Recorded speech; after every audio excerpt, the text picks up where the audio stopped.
nifuza kugusanga nyagasani ni wowe buzima nyagasani ni wowe bukire nyagasani ni wowe soko y'ubuzima bw'icyitwa ikiremwa y'ubuzima tuzi nubwo tutazi bw'abariho n'abatakiriho umwami umutegetsi n'umubyeyi wowe rukundo nyarwo kuba kwemera nshaka kukwigana nyagasani ariko bikananira nyamara ndabyifuza. Iminsi 10 yo kwibuka Kizito Mihigo. Kizito Mihigo benshi bakundaga no kwita inuma. Tubasuhuze mwese abakurikira radio televiziyo Ikondera Libre, Ikondera ryigenga irijwi ry'impunzi. Muri kumwe na Agnes Mukarugomwa nanjye Vestina Umugwaneza. Ku itariki ya 13 z'ukwezi kwa kabiri mu mwaka wa 2020 Kizito afatwa hakoreshejwe gahunda yo kunekesha abaturage. Kizito Mihigo benshi bitaga inuma. Gahunda yo kukwibuka turayitangira ku itariki ya 13 Gashyantare umwaka wa 2020. Umunsi wongeye gufatwa ugafungwa ugapfa uri mu maboko ya leta y'u Rwanda nyuma y'iminsi 3 gusa. Dore ko iyo nkuru yatangajwe n'umunyamakuru Eric Bagirubusa mu ijwi rya Amerika hari kuwa 4 tariki ya 13 Gashyantare umwaka wa 2020.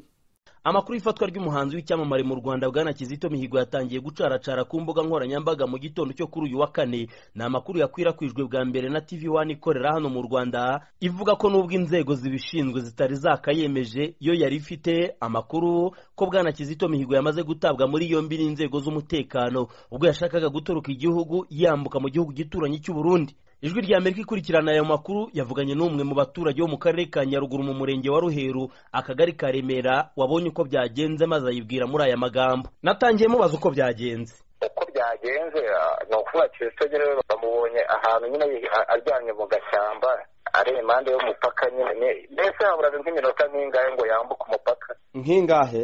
Yewe habe hasigaye nk'iminota nk'icumi wenda cyangwa hagati y'5 n'10 niho bamufatiye nyine ku mupaka nyine ubwo ngubwo urabyumva nyine mbonye afatwa n'abasirikare n'ubu ngubu yicaye munsi y'aho turi gukorera.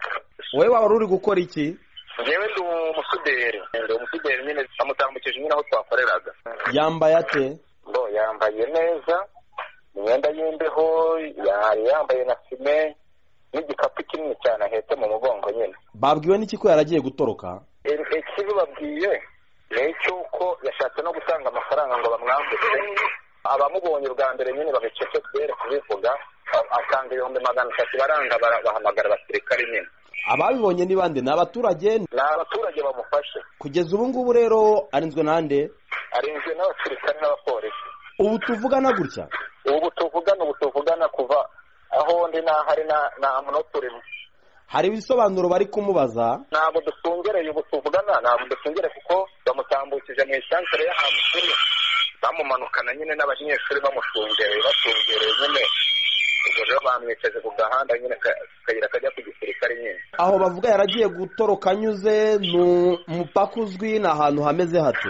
Ntabwo ari umupaka uzwi kuko yari ari guca mu tuntu tw'udushyamba nyine tw'ibihuru. Mu kiganiro n'umuvugizi w'urwego rw'ubugenzacyaha mu Rwanda RIB Madame Marie Michel Umuhoza yadutangarije bwa mbere ko nawe yarimo abona ayo makuru acaracara ariko ko akiyashakishiriza hasi no hejuru yaza kuyamenya akayadutangariza no mu zindi nshuro zose zakurikiye niko yatubwiraga kandi atwizeza ko nagira icyo amenya akidutangariza. Birumvikana ko tuza gukomeza gukurikirana iby'iyi nkuru. Mu nshuro zose ijwi rya Amerika yagerageje gutelefona bwana Kizito Mihigo kuri telefone ye ngendanwa twasangaga itari ku murongo. Kenshi twakunze gusubizwa mu ijwi rigira riti Le numéro composé n'est pas accessible en ce moment. Veuillez rappeler ultérieurement. The telephone number you've dialed is not available. Please try again later. Icyakora amakuru yakomeje gucicikana ku mbuga nkoranyambaga yo aremeza ko umuhanzi Kizito Mihigo yarangije gufatwa agafungwa. Uretse amakuru ari kuvuga yo gushaka gutoroka k'umuhanzi Kizito Mihigo, ijwi rya Amerika ntiyabashije kumenya niba hari ibindi birego yaba yagirizwaga bikamubera intandaro gushaka gutoroka igihugu. Umuhanzi Kizito Mihigo wamamaye mu ndirimbo zibumbatiye insanganyamatsiko z'ubumwe n'ubwiyunge ndetse n'izihimbaza Imana mu kwezi kwa 9 2018 nibwo yasohotse mu gihome ku mbabazi z'umukuru w'igihugu Paul Kagame. Ni nyuma y'imyaka inafunzwe kuva mu 2014 ubwo yashinjwaga ibyaha birimo no gushaka kwivugana bamwe mu bategetsi bakuru b'igihugu barimo na Perezida Paul Kagame. Icyo gihe kubera kuburana yemera ibyaha niho haturutse impamvu nyoroshya cyaha zo kumugabanyiriza igihano akatirwa imyaka 10 y'igifungo nyuma za guhabwa imbabazi. Idosiye y'umuhanzi Kizito Mihigo yarimo umunyamakuru Bwana Cassien Ntamuhanga kugeza ubu wemeje ko yatorotse ubutabera. Uyu yari yakatiwe gufungwa imyaka 25. Irimo kandi umudemo Jean Paul Dukuze umuremyi we wakatiwe gufungwa imyaka 30. Wagira ubusa ijwi rya Amerika i Kigali. Nk'uko bigaragara kuri ya foto, Kizito ari kumwe n'abantu babiri. Amakuru twashoboye kubona nuko hari undi wa gatatu utaragaragaye kuri iriya foto nyine yashyizwe mu itangazamakuru. Kizito rero akaba yarafatanywe n'abantu batatu, ubu bose bakaba bakiri mu buroko. Abantu bashoboye kuvugana na Kizito akimara gufatwa ngo yavuganaga ubwoba bwinshi cyane. Byumvikanaga ko ngo yaba yaragaragujwe agati, byiyongera ku bitutsi, gucunaguzwa ari mu mapingu imbere y'abaturage b'iwabo Nyaruguru n'ibindi. Nanone abantu bakurikiye hafi uwo munsi wo ku itariki ya 13 z'ukwezi kwa 2 mu mwaka wa 2020 barasa n'abemeza ko bari abaturage ngo baba barakoreshejwe n'abo mu rwego rw'umutekano bari baramenye umugambi wa Kizito. Kizito Mihigo umwaka urashize witabye Imana. Yego inzira yawe y'umusaraba wayitangiye mu kwezi kwa 4 ku mwaka wa 2014, ufatwa, ukubitwa, ufungwa, habura gato ngo wicwe. Icyo gihe yaguhanze yarakwimanye. Tariki ya 27 Gashyantare umwaka wa 2015 nibwo wakatiwe igifungo cy'imyaka 10. Ku itariki ya 14 z'ukwezi kwa 9 umwaka wa 2018 wavuye ku ngoyi mu buroko bw'Imageragere ugarutse mu bawe. Ubwo wahise usanga mama wawe dore ko ari we mubyeyi wari usigaranye. Ngo wahasanze abantu benshi baje kuguhobera mu byishimo, ariko nyuma ntiwongeye kugaragara mu bitaramo by'abatoni. Uwasaga nk'uwaciwe mu bahanzi b'indangamirwa nk'uko ubyivugira mu gitabo cyawe uti ni uguhera ku rupapuro rwa 259. Ku itariki ya 21 z'ukwezi kwa 9 mu mwaka wa 2018, General Dani Munyuza ku cyicaro cya polisi y'igihugu yambwiye ko ngomba kwirinda icyo ari cyo cyose cyakongera kungusha mu cyaha, kuko ngo ntazongera kugira amahirwe yo kujyanwa mu buroko. Ambuza kutazavugana n'abazungu, ne pas parler aux blancs. Ibyo narabyemeye. Nanjye mubwira ko nifuza gukomeza gukorana n'ubutegetsi. Anyemerera ko azasohoza ubutumwa, yongeraho ngo bazabyiga, bazakubwira icyo babitekerezaho. Le système étudiera cela et te dira ce qu'il en pense. Yansabye kumenyesha igihe cyose hari umuntu wo muri opposition ushatse kunyegereza. Yongeye kandi kumbwira ko ngo fondation yanjye Kizito Mihigo pour la paix ngo iteye impungenge kuko abantu bakeka ko nayishyiriyeho imigambi ya politiki.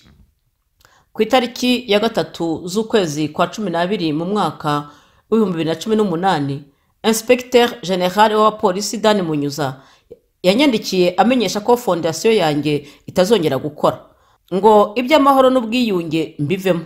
Ati niba ushaka ko fondation yawe igumaho, hindura izina ryayo kuko iryo ifite ari ribi. Ku itariki ya 25 z'ukwezi kwa 2 mu mwaka wa 2019, CNLG ikigo gishinzwe kurwanya jenoside cyasabye abahanzi bose kukigezaho ibihangano kuri jenoside kugira ngo bazahabwe uburenganzira bw'uko byajya bikoreshwa mu mihango yo kwibuka. Nanjye izanjye nazijyanyeyo. Uretse nyine igisobanuro cy'urupfu nyirabayazana y'ibyago nagize. Abahanzi bose babonye inzandiko zibahesha urwo ruhushya uretse jye. Kizito arakomeza mu gitabo cye, igitabo yise Rwanda Embrasser la Réconciliation, aragira ati ku itariki ya 7 z'ukwezi kwa 4 mwaka wa 2019 abahanzi benshi bararirimba indirimbo imwe bahuriyeho, njye ntarigeze mbimenya na gato. Ubundi mu ntangiriro z'ukwezi kwa 4 nabaga naratumiwe ahantu henshi kujya kuririmba mu mihango yo kwibuka, ariko uyu mwaka wa 2019 nta numwe wantumiye. Yewe n'umuyobozi wa gereza ya Kigali wari warantumiye, hasigaye iminsi 3 gusanga umunsi ugere yamenyesheje ko bamubujije kuntumira ngo ntibyemewe. Ku itariki ya 14 z'ukwezi kwa 4 umwaka wa 2019 nagiye iwacu ikibeho kwibuka abazize jenoside barimo data umbyara. Abari bashinzwe imihango bansaba kuza kuririmba, ndabyemera. Ngeze aho nari nateganijwe kuririmbira barambuza ngo mu buyobozi bw'akarere bavuze ko izina ryanjye barisiba. Ni nako byangendekeye mu cyumweru cyakurikiyeho, aho nagombaga kujya kuririmba i Karama mu kigo cyaducumbikiye mu gihe cya jenoside. Mu minsi yakurikiye ifatwa rya Sankara, General Dani Munyuza yarampamagaye kuri telefone ambaza amakuru ya Gerard Niyomugabo. Nyamara se ayobewe ko ari we watanze itegeko ryo kumushimuta no kumwica mu mwaka wa 2014. Ibyo ariko byanteye ubwoba ku buryo sinari ngisinzira, nkubitiyeho n'akababaro natewe n'ihohoterwa ryarimo rikorerwa Madame Ingabire. Ukwezi kwa 8 hafi ya kose ku mwaka wa 2019 buri joro naterwaga n'amabandi. Ku itariki ya 21 z'ukwezi kwa 8 umwaka wa 2019 ubwo nafashe icyemezo cyo kwimuka njya ku Kabeza. Ngubwo ubuzima Kizito yarasigaye yabayemo, ukubona n'abahanzi baramuteye umugongo koko. Ku itariki ya 13 z'ukwezi kwa 2 mu mwaka wa 2020 nibwo inkuru mbi yakwiye isi yose ko wongeye gufatwa n'inzego z'umutekano. Wagaragaye uri kumwe n'abandi bagabo 2. Ubwo ngo abapolisi barakujyana. Ntiwabonye umwanya wo gutaka no gutabaza, ntiwabona umwanya wo gutakambira amategeko, ntiwabona nuko wiyambaza ubundi butabazi. Kandi nabo bakagomye gutuma no kwiyambaza ngo baguhisha babisha, nibo ngo bagutanze nyamara barabaturanyi bawe. Ubaye nka Yezu, dore ko ngo wanifuzaga buri gihe cyose gusa nawe. Inzira y'umusaraba nawe uburayifunitse. Uko gufatwa bwa kabiri ntibyaguhiriye koko. Ku itariki ya 17 z'ukwezi kwa 2 mu mwaka wa 2020 nyuma y'iminsi 4 wasangishijwe wakuremye. Uba usize icyuho mu bato, mu rungano, mu bakambwe. Kiliziya Gatulika ibura umuhanzi rebero wayo. Abakristu babura ikirari rwa rumuri, ya numa y'amahoro. U Rwanda rw'Abanyarwanda ruraguhomba. Muku kwibuka twahisemo guhera kuri uyu munsi wakubereye nyirabayazana, igihe byavuzwe ko ngo ufashwe ugiye gutoroka ukava mu gihugu. Kizito ugambanirwa nabo waririmbiye. Abaturage barakoreshwa mu kukuneka ngo wicwe. Harya ububabariye nta shiti. Wowe Kizito Mihigo uri muri rya hema ritagatifu aho winikije urimo urarembana n'abamarayika shenge, dore ko ngo intego yawe yari ukubera isi umusemburo. Ikiganiro cya none turibanda nyine kuri ubwo buryo bwakoreshejwe kuri Kizito ngo afatwe. Abaturage barakoreshejwe cyangwa se barikoresheje, ese ni impamo? Turi kumwe na Bwana Nkubito Jean Claude, umwe mu bazi neza Kizito. Uyu Nkubito yabaye mu Rwanda rwa nyuma y'intambara yo mu 1994 yo mu Rwanda. Akaba yaritegereje imyitwarire y'Abanyarwanda cyane cyane mu bintu byo kwitwa nshimwe, umuco mubi rwose. Benshi bavuga ko bakunze Kizito, bakunda indirimbo ze, nawe yarakunze arabaririmbira koko. Kuki aba yaririmbiye noneho ni n'abaturanyi be kwivuko kuki bamutanze? uyu Kizito Mihigo yakiriwe neza na Perezida Kagame ndetse ngo neza cyane nk'uko yabyanditse mu gitabo cye guhera ku rupapuro rwa 43 kugeza ku rwa 52. Ese Perezida Kagame kuki yemeye ko Kizito akorerwa ibyamfura mbi byamuviriyemo urupfu? Ese uko kunekesha abaturage ngo Kizito afatwe birakwiye? Ese ubundi ni ikosa ry'abaturage? Ni iry'ubutegetsi se? Ese itangazamakuru ryo rifitemo uruhe ruhare? Dushimire rero Nkubito Jean Claude wemeye kuza kudufasha gusesengura ibyo bintu no kubirwanya twivuye inyuma.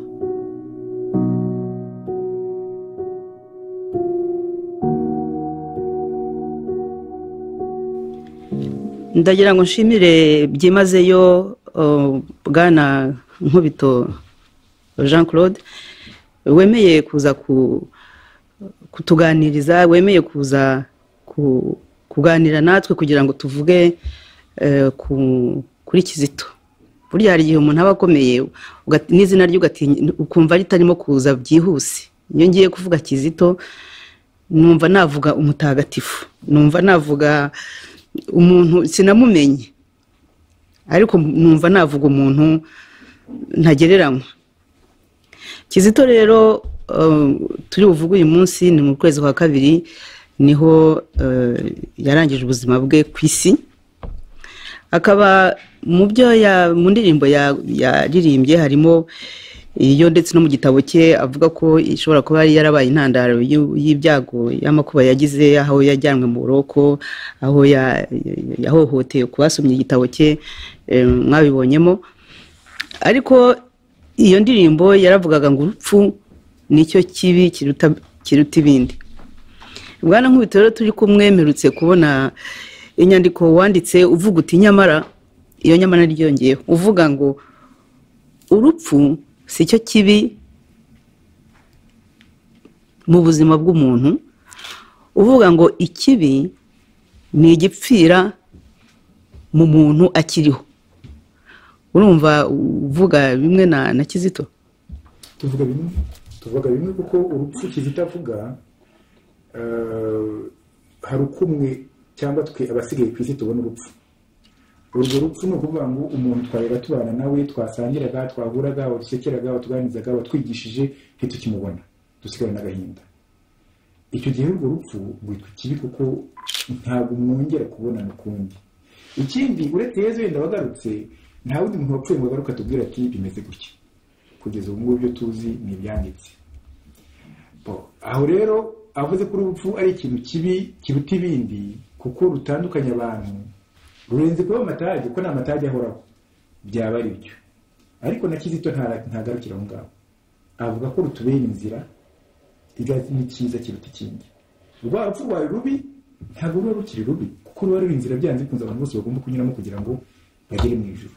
Rero aho turabonana turumvikana. Urambwira uti gihe nanditse ko ikibazo atari urupfu, ikibazo ni igipfira muri wowe kandi ukiriho.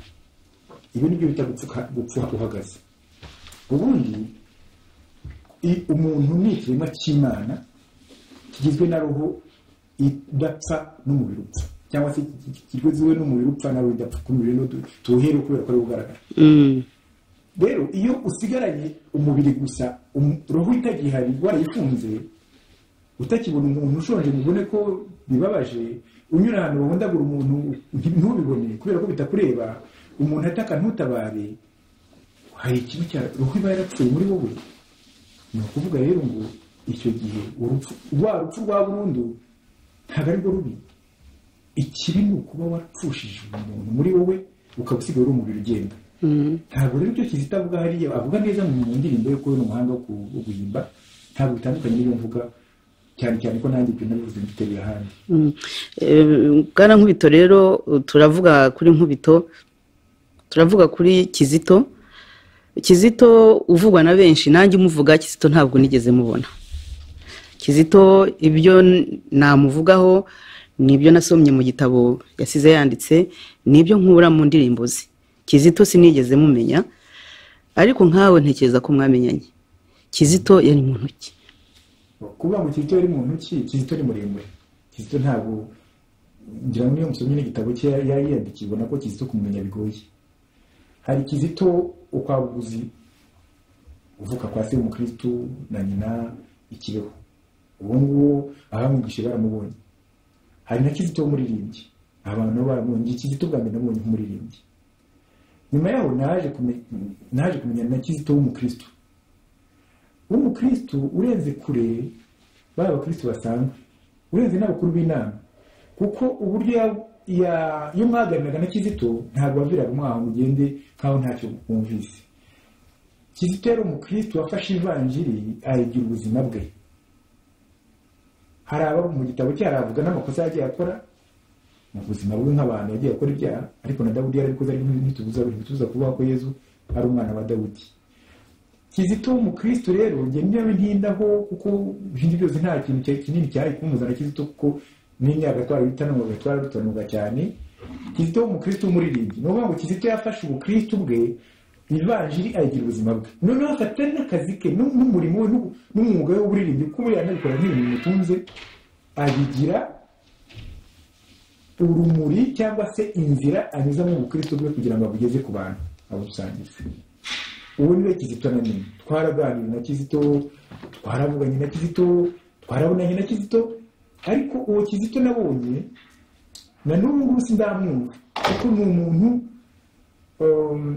reka mbabwire, hari ibintu burya bajya bavuga muri Bibiliya tutajya dukindaho. Hari umuntu witwa Petero muri Bibiliya bamuvuze bavuga ngo umuntu wahakanye Yezu. Kubya muramurenganya ntabwo ari cyo nyine. Petero ni na wa muntu umuja abona akavuga ati wowe uri muri bariya bantu. Bariya abantu bose niho bavukaga, ariko baramureba Petero yicaranye n'abandi bari kota, bakavuga ati wowe uri muri bariya bantu. Abivuga n'umuja. Petero yagerageza kubyitandukanya ati nyabona njyewe ntabwo ari byo, ati n'imvugo yawe irabiguhamya. Kizito ni mwene wa muntu no kumureba ubwabyo abonaga ko ari umukristo. Niyo yagerageza kubihakana yari kubikora aririmba Imana. Kizito ni mwene wa muntu wafashe ivanjiri ayigira ubuzima bwe, ukuzi kiriya kintu cya kimwe cyo matora y'igituyamo mu fariso, ubushyize n'amazi birahwana, ukabona birimo byose birahwana. Kizito ivanjiri yayigize ubuzima bwe bwa buri munsi, akaririmba ivanjiri, akagenda ivanjiri, agatekereza ivanjiri. Niyo mwaganiraga kuri telefone kumva kuvuga n'umukristo. Uwo rero niwe Kizito namenye, ku buryo nageze mubwire ngo Kizito n'uwo ni umuntu. Kandi rero ntiyagarukiraga kuba mu ivanjiri ibane nawe gusa, yanabisangizaga n'abandi. Ntabwo ari umutegetsi ngo ajya gukora mitingi, yaragendaga akabishyira mu ndirimbo y'indirimbo zumvikana cyane. Indirimbo za Kizito, buri ndirimbo yose ni isengesho. N'iriya avuga ko yazize y'urupfu nayo ni isengesho.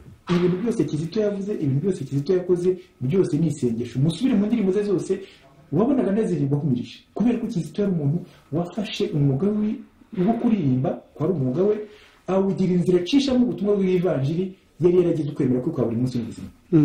N'ubu Kizito namenye, ku buryo rero njye nibuka Kizito, ntabwo nibuka Kizito wo kwa buguzi ko byo bisa abantu bose bazapfa. Nibuka Kizito wagiriye abantu bose akamaro, ababwira gukundana no kubana kivandimwe. None se nkurikije ibyo umbwiye, ni ukuvuga ko Kizito nubwo yari akiri muto, umuntu yavuga ko ubutumwa bwe kuri iyi si yari yaraburangije ku buryo yarageze igihe cyo gupfa. Yewe kubera ko unakunda umuntu wakwifuza ko mugumana. Ariko abantu nk'abariya buriya ntabwo baba igihe kirekire, hega neza maze imyaka 33. Kizito n'ubu barambabaje, kuko mbona hari ikindi kintu cyari gukorwa. Ibi turimo dukora uyu mwanya tubanguye ngo urukundo mu bantu n'ubuvandimwe, numva yenda ari kubirimba kuturushaho. Kubivuga ngo abantu babane neza, ngo bakundane, turabivuga mu magambo ariko ntibiryoha. Ntabwo bizana abantu benshi, kuko nitubishyira kuri kasete ngo abantu babyumviga bumva ukuntu tubyifuza. Ntekereza ko Kizito yaba yakiriho yari kubivuga neza mu ndirimbo nziza, zikanabyinwa abantu bakabimenya ari benshi, cyane cyane urungano rwe. Twe rero ntabwo dufite umunwa mwiza wo kubivuga, ntidufite n'amagambo meza yo kubivuga, kuko we areka twebwe dutandukanye na Kizito. Kizito rero umukristo wabigize, yari yaragize ubuzima bwe bwite. Ivanjiri, niba hari umuntu wari wacengewe n'ivanjiri, ntabwo ni Petero umugujya yaramurebye aravuga ngo wowe ngo muri bariya, atangiye no guhakana baravuga ati n'imvugo yawe iraguhamya. Kizito nyine nawe yari mwene wa muntu wareba ukabona ko ari umukristo, kandi ubukristo bwe no mu bikorwa bye bukagaragaramo. Ntabwo rero yapfuye, birababaje, ariko ntabwo yapfiriye ubusa. Muri we bya bindi wavugaga ngo ni igipfa muri we kiriho, muri we ntabwo cya kintu cyari cyarapfuye, cyari kiriho kukigumana kuko yaratwigishije, yatwigishije n'ubu turabivuga.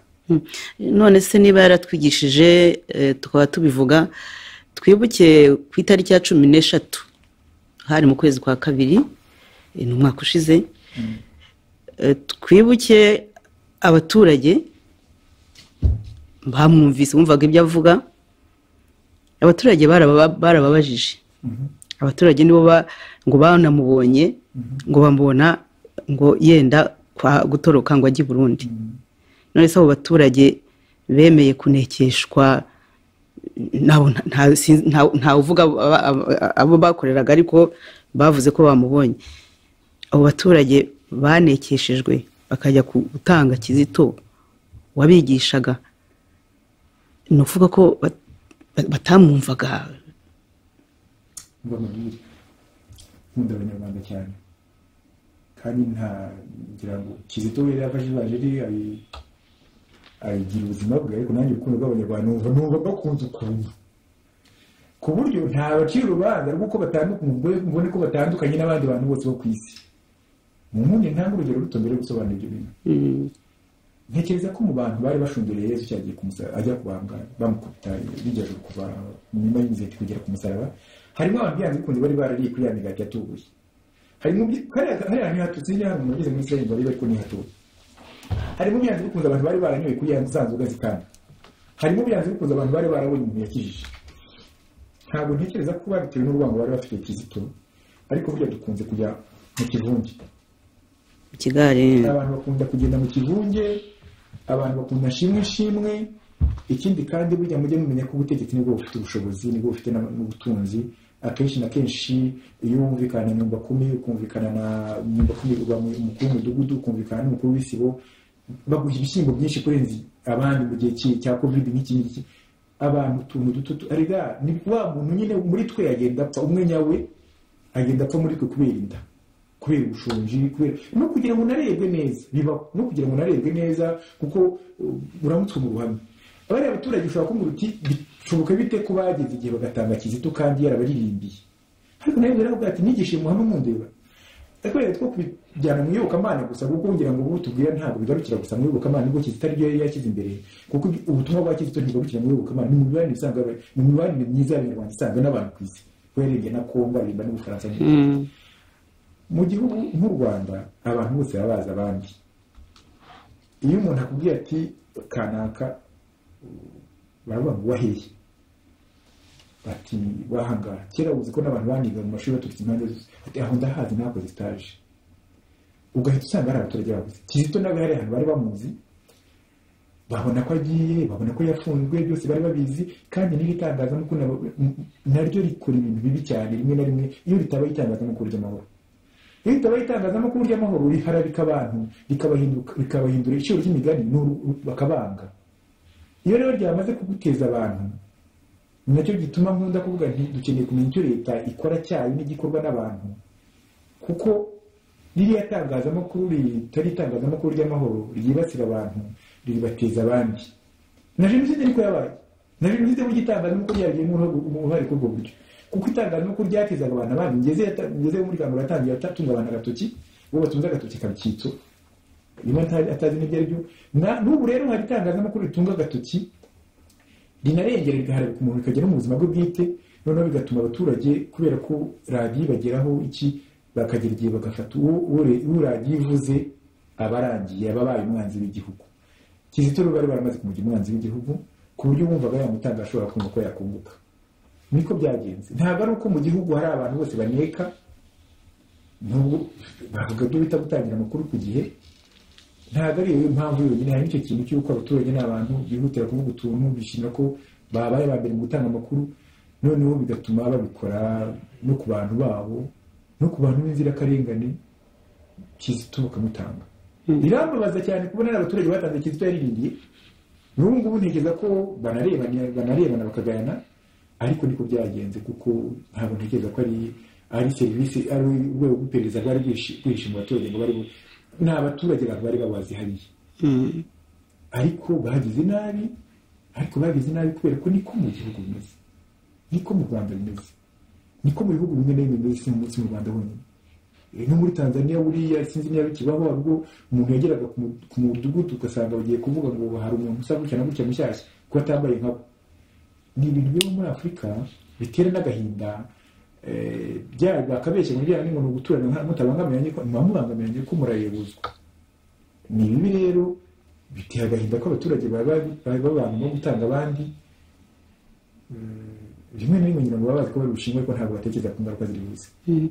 None se icyo gihe umuntu yanenga abaturage uravuze uti yanenga iryo tangazamakuru yanenga abategetsi se bakomeza gushyira imbere icyo kintu cyo kunekesha abaturage umuntu yagaya ndi aho mbabarira mvuga nk'umuntu mukuru kandi najijutse kuneka ni ibintu bisanzwe kuneka ni ibintu bisanzwe ibihugu byose bifite iperereza ibyo ni ibintu bisanzwe ariko bigira abantu babikora banagize. Rero ntekereza ko leta y'u Rwanda ishyira amafaranga ya ngombwa mu bantu bigishe kuneka kandi abantu bakora ku kazi igacungira ku makuru yawe n'abantu ashobora no kuba muri bihuha kandi kubera ko habamo n'amazamunyangiro mu gihugu cyabaye muri jenoside ubundi ntiwagombye guteza abaturage kurigana. Wagombye gushyiraho ubushobozi ukabuha leta yo kuneka kugira ngo irebe ikibi cyenda kuba ariko ntabwo no kubikoresha abaturage udahemba gusa bahemba nuko aribo babanjijeho guha yagira inka kurusha abandi. Njyewe ni itangazamakuru kuko niryo mfite uburenganzira umwuga nakoze ni umwuga nzi ni umwuga nigisha. Itangazamakuru ryagombye kubona ko leta yendi biha agaciro kanini yikirinda gutoteza abantu. Iyo ryirinze gutoteza abantu bituma n'abaturage batabibasira kuko niho leta inyuze amabwiriza yose. Itangazamakuru rikwiye guhaguruka rikabirya mbere mu kwirinda gutanga abantu. Ibya leta ntabwo twanabijyamo reka mbabwire itangazamakuru nibyo tuzi. Itangazamakuru riramutse rihagurutse kavuga ati no akazi kacu umwuga wacu kuva gutya ntabwo tuzakibasira abantu. Leta igerageza kurikoresha nk'uko biba hano itangazamakuru rikanga cyangwa ntiriyumve. Naho leta zose ziba leta polisiezi ziba zishaka kumenya utuntu twose ariko mu itangazamakuru mugomba kubahisha ibintu bimwe na bimwe. Ntabwo najya leta ikora nabi nyine ariko iyo koze nabi dukoresha ubundi bushobozi buhari mu rwego rw'itangazamakuru ryagombye kugira icyo kintu cyo kujijuka gukoresha amategeko bizi bakwibatira umuntu byo ntirimwibasire kuko kwibasira umuntu mu itangazamakuru n'icyaha ubundi cyahanirwa n'amategeko y'itangazamakuru. Nk'ubu Kizito aba bantu ni abantu b'iwabo ni abantu wenda harimo nawe yabyirukanye nabo ni abantu bamuzi. Nk'ubu Kizito urumva yarababaye ate yumvise ko yanatanzwe n'abantu baturanye abantu kuko aho yajyaga wenda bagasangira akabi n'akeza. Kizito urumva ntabwo yigeze abona igihe cyo kubyandika muri igitabo cye kuko urupfu rwe rwarihuse cyane yapfuye nyuma y'iminsi 3. Nk'umuntu atekereje Kizito yababaye ate? Yarababaye ariko arababarira kuko ntabwo bwari ubwa mbere abaturage b'iwabo bamuhemukira. Kizito bari baramuciye ise kandi nabo ntabwo bishwe n'abajepe cyangwa abanyerahamwe kurya bavuga ngo bari kwica abantu ku musozi. Abamwishe bari bishe cyane abo yari yarigishije muri primaire n'abo yarigishije indirimbo. Kizito ntabwo yatanze imbabazi amubutariga yarazi ububi bw'abantu ariko avuga ati ibyo byose nta kintu cyakiza umuntu uretse kumubabarira. Kizito yarababaye amenye ko ari abantu bamutanze ariko hari n'ababarira kubera byanze bikunze Kizito yapfuye yarababariye kuko ndamuzi. Kizito yari warababarira bishe se ntabwo yapfuye atabarira bamugamba abamutanze n'abamwishe niyo kuko yarishwe nkuko bivugwa nabo yarababariye byanze bikunze ko barazi ko niba baramwishe bishe umubiri ariko Kizito ntabwo hapfuye umubiri nyine upfa ariko ruhi idapfa ntabwo yapfuye ku buryo ntekereza ko Kizito uko byagenda kose ngira ngo ikintu cyonyine anagomba kuba yarasize dusaba nuko naho tugomba gutanga imbabazi. Ntabwo tugomba gukurikiza Kizito amagambo mabi yo gutoteza abantu. Tugomba gukurikiza Kizito urukundo kuko nibwo yatwigishije. Yarababaye ko ari abantu bamutanze ariko yari nafunzwe n'uburyo hari abantu bagomba kuba barajya bamusuzugura. Kizito ntabwo bwari ubwa mbere wahemukiwe n'abantu ariko yazi ko atari n'ubwa mbere agiriwe neza n'abantu kuko bose bamuvugisha afunguwe ariko reka mbabwire ntabwo tugomba guhindura ubuzima bwacu mu bibi twagiriwe cyangwa mu bibi tutakoze. Tugomba kuzirikana ko n'Imana izaduhimbira ibyiza twakoze ntabwo izaduhimbira ibibi tutakoze. Aho ndahagaruka Imana izaduhembera ibyiza twakoze, ntabwo tuzahemberwa ibibi tutakoze. Ngo sinishe ngo nzajya mu ijuru, ya uzajya mu ijuru nuko wagize neza, ntabwo uzajya mu ijuru nuko utagize nabi. Kizito rero aho atandukanye natwe, we imbabazi ze zazaga vuba, yabitekereje ariko akazitanga, kandi akazitanga zikuye ku mutima. Reka ntabwo ari izi mbabazi z'imvugano, tugomba kugira umutima w'imbabazi, wuzuye imbabazi. Noneho uje kuzidusaba agasanga twiteguye kuzimuha, ntabwo ari kujya hariya ngo kujye kuri radiyo ngo ujye ngo ntanze imbabazi, ya ariko ugiye nzi ko nta muntu udashobora kubabarira. Urumva nta n'uwo nazizi ibyo yankoreye, nta mubabarira byanze bikunze, ntabwo namuzi ibyo yankoreye, namubabarira bikamvuna mu ntangiriro kubera ubu turi abantu. Ariko imbabazi ariko n'ibyo Imana ikwigisha, nudakunda ntuzababarira. Kizito yari afite urukundo aranababarira, n'abo bantu bamutanze ntabwo babaye ba mbere bamuhemukiye, ariko hari n'ibyo n'abandi bose bamujyanye kwiga, n'abandi bose bajya bamuherekeza bamwigisha uko bashyira intoki ku ntanga. Ntabwo yagarukiza ubuzima bwe kuba mugire nabi, yashyira ubuzima bwe kuba mugire neza. Nicyo cyatumaga n'abaho ubona aseka, anavuye muri gereza yaseka. Noneho se dukomeje, uravuze uti Kizito yarababariraga. Ni uwuhe murage wundi Kizito yaba yarasize kuri iyi si abantu bagenda bamwibukiraho? Kizito yasize umurage w'umuntu. Kizito yasize umuntu muri twe ku buryo n'abantu bose ngira mwarabibonye amariye gupfa yagize imbaraga nyinshi cyane kurusha izo yari afite akiriho. Hari abantu benshi babonaga Kizito yaririmbye FPR bagaha ikinyamenyo, hari abandi babonaga yaririmbye kwibuka bagaha ikinyamenyo. Ugiye ubivuga ndamenyere kubera ko n'abaranga nkora muri BBC mwese mbafite nta nahuraga nawe mwese rimwe na rimwe, bamwe ku itariki 6 abandi ku itariki 7, mukagira ngo ntabwo byagoraga kuko ntabwo nabije abantu babakunze, ariko ntabwo nabikora kubera umwuga n'icyo, ariko n'abavandimwe banjye bose ariko niko byumva mujye mu babarira ibyo bakora byose, ibyo baba barakoze byose, hirya y'ibigaragara, hirya y'ibyo bavugaho, bafite uruhu idapfa n'umubiri upfa. Ikindi kandi kugira ku munota wanyu umuntu mbere yuko apfa hafi umwanya wo kwicuza, uragira ngo njye kurigara uri umuntu kandi Imana itari yinize. Kizito rero nawe mu murage yatusigiye hari umurage w'imbabazi n'urukundo, ariko n'ubumuntu cyane cyane, kuko buriya no muri ya ndirimbo mukunda kugarukaho y'urupfu, uretse ko cyane wenyine yaririmbye, harimo ikintu cyo kubwira abantu ngo mubane kivandimwe, no kumvisha buri muntu kwe ko akababaro ke iyo umuntu agukubise ubabara nk'undi, kuko abantu bose bafite uwo mubiri nyine ubabara, kandi ko umuntu abwira ijambo ribi rikubabaza nk'uko bibiri babaza undi. Nta muntu n'umwe ukoze mu cyuma, twese turi abantu bamwe. Ibyo rero Kizito yarabitwigisha, nuko tujya tubyibagirwa, ugasanga turirengagiza akababaro k'abandi, tukibwira ko hari umuntu ubabara kurusha undi. Ntabwo ari byo, nta muntu ubabara kurusha undi, yenda kwakira ubabare ku buryo bunyuranye, ariko abana b'imfubyi burya bose bari imfubyi. Hari umuntu wambwiye yapfuje nyina ngira afite imyaka nka 60, arambwira ati mama yapfuye. Noneho mpita mubwira nti Paul kabisa ndabizi ko igihe cyose umuntu ababaye imfubyi, ati siniko bivuze nti koge napfuje mama muri imyaka 13, ndabizi ubupfubyi buraryana. Kandi rero abantu banabyibukiye, ariko ntabwo abantu batangiye kuba imfubyi muri jenoside. Na mbere kose igihe cyose umuntu yabaga imfubyi, iyo umuntu yapfushaga uwe yarababaraga. Ntabwo dushobora kwishyiramo ko abantu bapfuye bwa mbere muri jenoside. Oya, Kizito yari yamaze kubyumva, abona ko iyo ubuze uwawe urababara. Iyo ubuze uwawe niba ubabara rero ntabwo nakubuza kubabara, nibura ngo bigaragaze. Ntabwo nakubuza kumusomeshereza misa. Ntabwo ugiye gusomesha misa amasengesho ushobora no kuyakoresha iwawe, no kuyakorera iwawe, ariko gusoma misa buri icyo bimara nuko abantu baza bose ukavuga uti nanjye nawe yarahari, ukabigira ibirori byo guherekeza umuntu. Kizito rero icyo kintu cy'ubumuntu, cy'imbabazi, cy'urukundo yarakigize cyane, ariko anaturenzaho yatwigisha no gufata ivanjiri tukagira ubuzima bwacu bwa buri munsi. Nitubigeraho ngira ngo hari byinshi cyane byandika umwana. Mu bindi yakoze wenda byaba ntago namenya kubisobanura cyangwa kubiformira. Kizito yakiriwe na Perezida wa Repubulika, Perezida Kagame, arabivuga mu gitabo, ndetse anashima ukuntu Perezida yamwakiriye, yavuga ati rwose yanyakiriye neza pe nk'umwana we. Ariko ko nyuma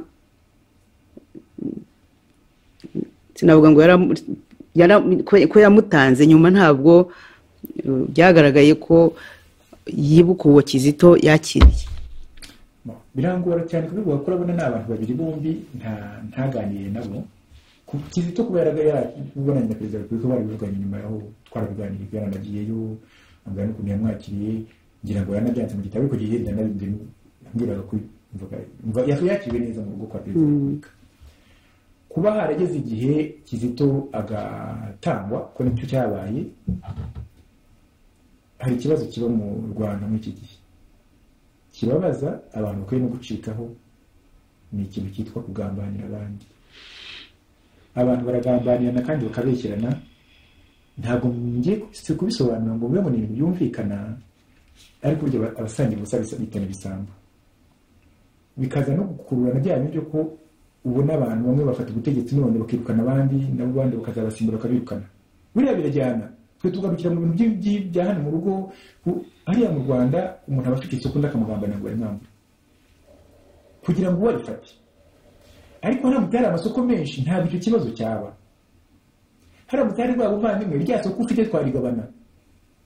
Ni ukuvuga ngo hari ikintu, hari ikosa ntekereza ko Kiliziya yacu cyangwa bihaye Imana cyangwa iyobokamana ryacu ridakora. Urukundo rukwiye kongera kwigishwa mu bantu, rukwiye kongera kwigishwa mu bantu, abantu bakaba amagirirane. Iryo jambo niri kibaho mu Rwanda, kandi kubaho kukaba ku bana, kuko ntabwo ushobora kumbwira ko umuntu yumva ko wowe gukira kwawe bisobanura gupfa kwanjye. Na jenoside ni gutyo zibaho. Ni ukuvuga ngo mwice utwara umurimo we, ubu murima se ko n'ubundi kera kose abantu bahingaga bakagemurirana, kuki utakumva ko umwana w'uhinga mwese mukanabana abana be ko ari kera umwana yarumiraga umubyeyi w'umuturanyi. Ntekereza ko ikibazo kugira ngo kibaho Perezida Kagame cyamubayeho, kuko se wagiye kujya kureba Kizito no kureba muri telefone na yose, hari amagambo yabwiwe. Ayo magambo yabwiwe ushobora kumunenga ko atayasesenguye, sibyo? Ariko nawe ngabo batuvuga nawe wowe ufite ese nawe ubabwiye ko umuntu arimo mugambanira, yagombye gushyiraho ubushobozi bukomeye kugira ngo barebe niba kuko umuntu agambana, ariko abo yagombye gutuma nabo babazanye mu magambo akenshi. Icyo tugomba guca rero ni ukwigisha abantu kureka kugambanirana, gushishoza aho biza buhoro buhoro, ariko no kwigisha abantu ko utagomba kugambanira undi kugira ngo ntabwo kubaho kundi bisobanura gupfa kwanjye, ahubwo kubaho kwawe nibyo bisobanura kubaho kwanjye, kuko iyo ngukeneye urantabara. Ibyo rero ntabwo bikunze muri iki gihe mu Rwanda, byarasenyutse. Hari ibintu byagiye bipfa kubera intambara na jenoside byaratwangirije, ariko ntekereza ko Perezida Kagame avuga amagambo menshi yavuze kuri Kizito, yavuze ahereye ku magambo yabwiwe. Abayamubwiye rero nanjye nabo ntabwo mbacira kandi gutega, bakoze nabi. Nawe wayakiriye atasesenguye, nawe yakoze nabi. Ntabwo Kizito yari afite umutima mubi na gato, ndabizi neza nshobora kubihamya. Kizito ntabwo ari no kwica n'isazi, kuko Kizito yakwica Perezida Kagame. Perezida Kagame wewe yabuze Rwanda myaka ine, yakwicwa na Kizito wari ufite wabirwa acuranga inanga akanda n'intoki. Ntabwo byabayeho, ariko burya ubutegetsi burya bukunda kugira ubwoba bw'uko ubutegetsi bwabo bwagira icyo buba, none ugasanga rimwe na rimwe bafashe ibyemezo bidakwiye, ari nabyo byanatumye Kizito afungwa. Biza no kumuviramo no gupfa, kuko burya iyo adafungwa ntiyari no kugira n'umutima wo guhungana, byose ntibyari kuba.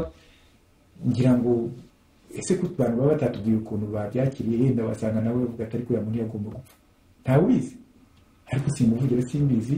Gusa birababaje ko abantu bagambanira abandi, kandi mu Rwanda na hano hanze muragambanirana, mugasanga umuntu agiye arunguka naka niwe uri kuri barriere kandi yenda ari wari uhari. Biriho za gacaca niko zagenze, ariko tugomba muze twigisha abantu twigisha abantu gukundana, ariko tubikoreshe ingero kugira ngo tujye kubigisha nk'abantu. Kiliziya zabikora mu magambo, ariko tugire umutima w'urukundo ufunguriye abandi amarembo.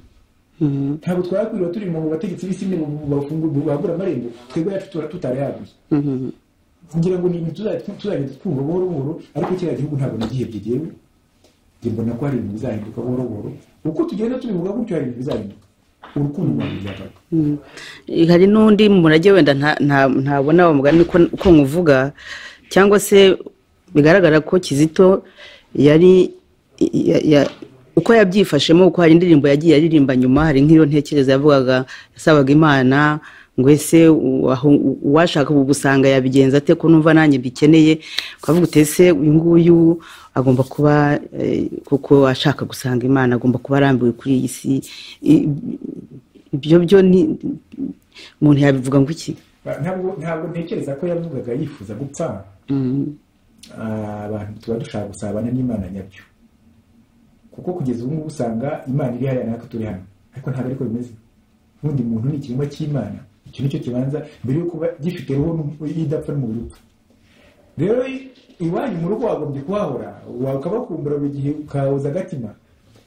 Icyo rero ngira ngo Kizito yavugaga ni ugukuraho izo bariyeri z'icyaha, kuko buriya uko ducumuye dusa nkaho dushyiriye itavari hagati yacu n'Imana, noneho uko tugenda tuyibunga tukagera ahantu shitani katuniga. Ndimo ndagerageza gushushanya nk'umuntu, ariko kuko Imana si umuntu, ntabwo ari binafatika. Ibyo Kizito yavugaga, aravuga ati umuntu yakora ate kugira ngo abe mu busabane nawe? Yakora ate kugira ngo atekereze muri wowe, akorere muri wowe, agendere muri wowe, aririmbire muri wowe?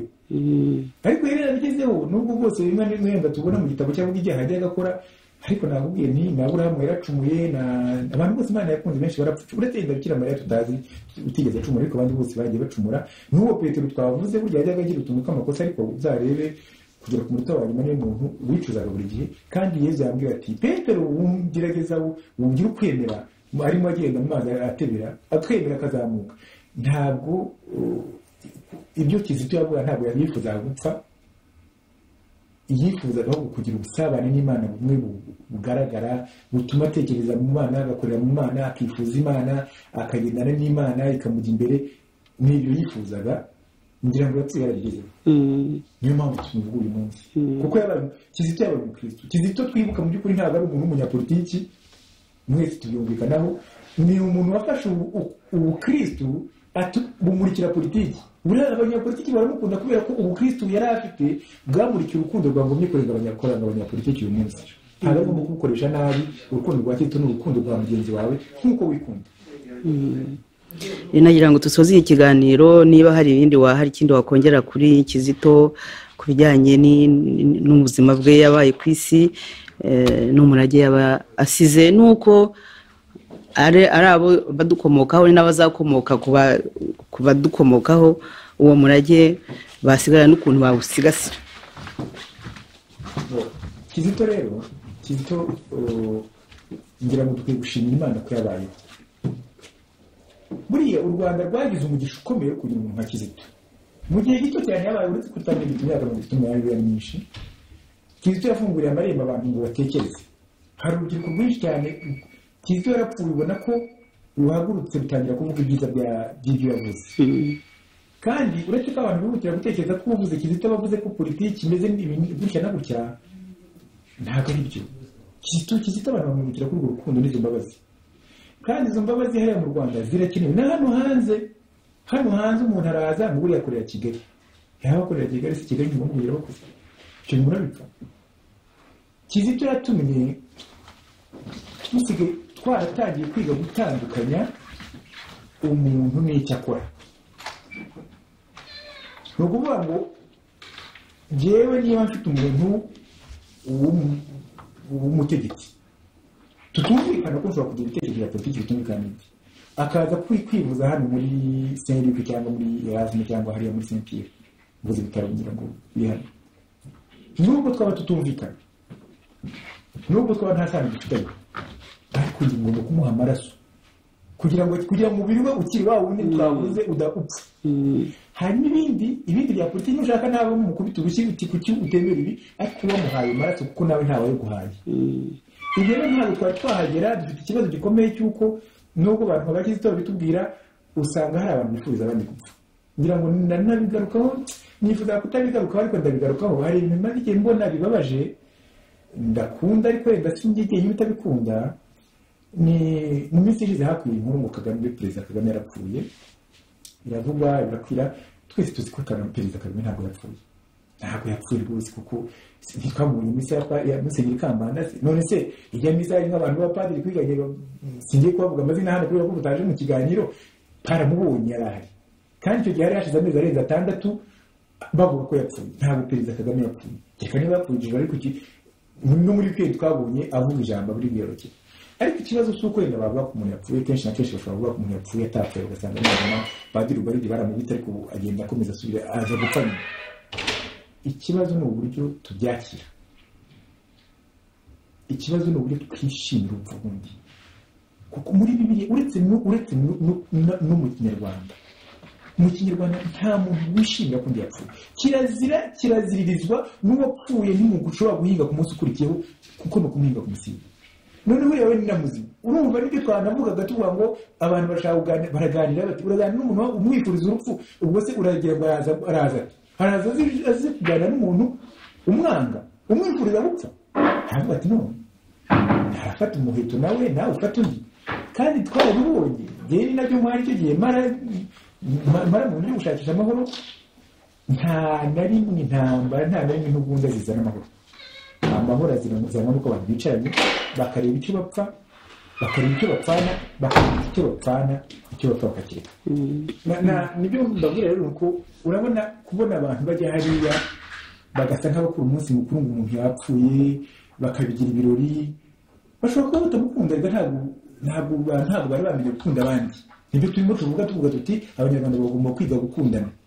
Ariko niyo waba utamukunda, niba wagira wa muco wa Kinyarwanda wo kuvuga uziga, kuko niba hari uburyo bw'umunyanguru biki, niba unamwanga ibicecekere byo kwiga ubyamamaza ngo yapfuye mu bugire umunsi mukuru, ushobora kutamukunda. Rega ntabwo abantu bose bakunda abandi, ushobora kubona afitanye n'inzika nawe.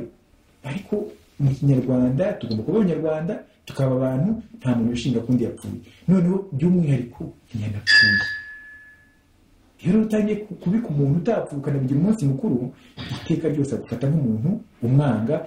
Kandi ntabwo ushobora gukora amahoro n'umuntu uzi ko umwanga, ahora ahanganye nawe, mugahora mu ntambara zidashira. Ntekereza ko icyo kintu kigomba gucika mu Kinyarwanda.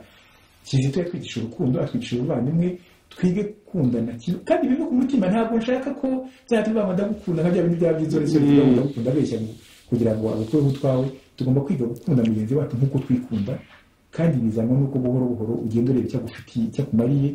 Nuko utaba umukristo ariko ugasanga mu by'ukuri umukeneye mu buzima bwa buri munsi, kuko azagutwara mu modoka, azaguha ifuti, kuko uzamutabaza wagize ibyago, kuko nawe azagukenera. Noneho bikagenda bituma nk'ariya mu Rwanda aho nta na mituweli dufite zindi, solidarite, ubufatanye buhari n'ubwo guheka umuntu mu ngobyi. Ariko muzi ko burya tutatinze, uzi ko n'umuntu yaguhekaga mu ngobyi, abantu bajya guheka umurwayi n'abagufi cyane badashobora kwinjira mu jisho, cyangwa se barebare baherekezaga abandi batwaye amakoti kugira ngo nabo hagaragare. Uzi ko kera iwacu mu Kinyaga igenda uwe cyangwa kugira ngo murabizi, ntabwo washobora guhisha urwagwa mu muturanyi yo kuza kukuvumba. Mu mwiborero ugomba kujya kumubaza impamvu ataza kukuvumba ikintu mwapfuye, kandi ari inzoga yawe umuha, kuko niko bigenda. Agomba kuza kuvumba, agomba kuza kugira ngo nawe uzageyo. Ibyo bintu biba bigomba kugaruka mu Rwanda, abantu bakabyumva aho ngaho. Mu minsi ugasanga abantu bari muri guverinoma ariko bahuzwa n'inama ya guverinoma ntibasurane. Gusa mwaba muri guverinoma imwe, umwaka batirisha agatumira abandi ntabatumire, ukumva mukuza abantu. Abadepite mukaba muri 70 muri parlement, ariko umuntu atazaho undi mugenzi watuye. Icyo ntabwo ari byo. Bazahera aho ngaho nk'uko nabo biga kubana neza, aho kugira ngo abitsinda ry'abariya muzajye muza mu nteko muje gutora gusa. Ntabwo ari byo. Abantu bakwiye kwiga kubana kivandimwe, hanyuma bamara kwiga kubana kivandimwe bakanageza no mu bandi baturage. Iyo ukamana naryo iri twigishwa, yaba Kiliziya Gatolika, Abaporotesitanti, Abayisilamu. Kizito mu byo yigishije yatwigishije umuntu uwo ari we. Kandi bariya abantu biyobokamana ntabwo bakoresha amaturunevisi cyangwa ibyo bakoresha abantu. Abo bantu bagomba kubigisha kubana nk'abantu, kandi kubaho no kubana. Kandi kubana ni ukubana kivandimwe, kuko buri wese ni magirirane, ariko n'Imana isaba kubana kivandimwe. Kandi ngo itegeko rya mbere utayandi yose ni urukundo.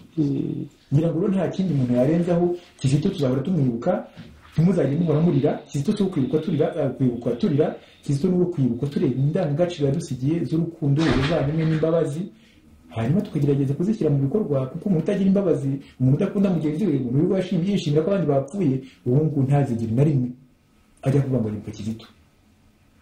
Umuntu uzi ko yirirwa aririmba ubugome muzamwumvisha aceceke akubita, uwo ntabwo yibuka Kizito. Kizito ntigeze yigisha ibyo bintu. Umuntu uzi ko yirirwa aririmba urwango azarekera ntakivugize. Kizito yatwigisha gukunda, Kizito yatwigisha ubuvandimwe, Kizito yatwigisha n'ubucuti. Ubu ngubu uzabikora uzashyira mu bikorwa ibyo ngibyo niwe wenyine uzaba yibuka Kizito, abandi bose bazaba babeshya. Ngira ngo ni ikintu umuntu yavuga, sinzi niba hari ikindi kibazo mwambaza kuri Kizito, ariko nibyo. Ndagushimiye, urakoze. Murakoze nawe.